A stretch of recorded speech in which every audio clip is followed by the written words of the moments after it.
మందనందిని అనే వ్యాఖ్యానములో వ్యాసతత్వజ్ఞ తీర్థ శ్రీపాదుల వారు ధర్మం అంటే ఏంటి అనే విషయాన్ని ఈ శ్లోకానికి అనుగుణంగా చిన్న మాటలో చాలా చక్కగా చెప్పారు. భగవత్ ప్రసాద సాధనత్వే సతి అనుష్ఠేయత్వం ధర్మత్వం.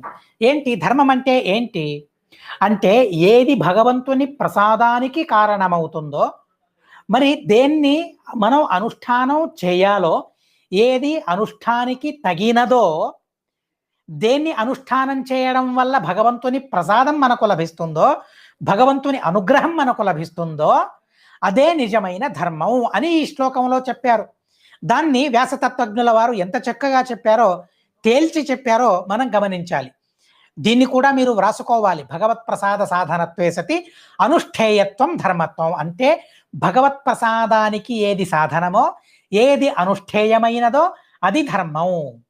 అంటే మనం ధర్మాలను చేస్తూ ఉంటాం కదా, ఆ ధర్మాలను చేస్తూ ఉన్నప్పుడు ఈ రెండు అంశాలు ఆ ధర్మాలలో ఉన్నాయో లేదో మనం ఆలోచించి ఆ ధర్మాన్ని చేయడం మనం ప్రారంభించాలి.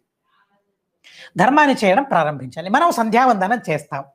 సంధ్యావందనం చేస్తూ ఉన్నప్పుడు ఇది ధర్మమా?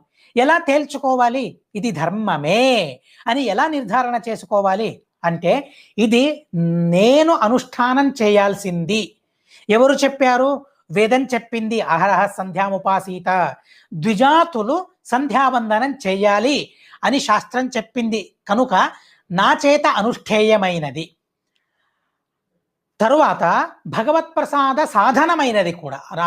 సంధ్యావందనం చేయడం వల్ల ఏం కలుగుతుంది?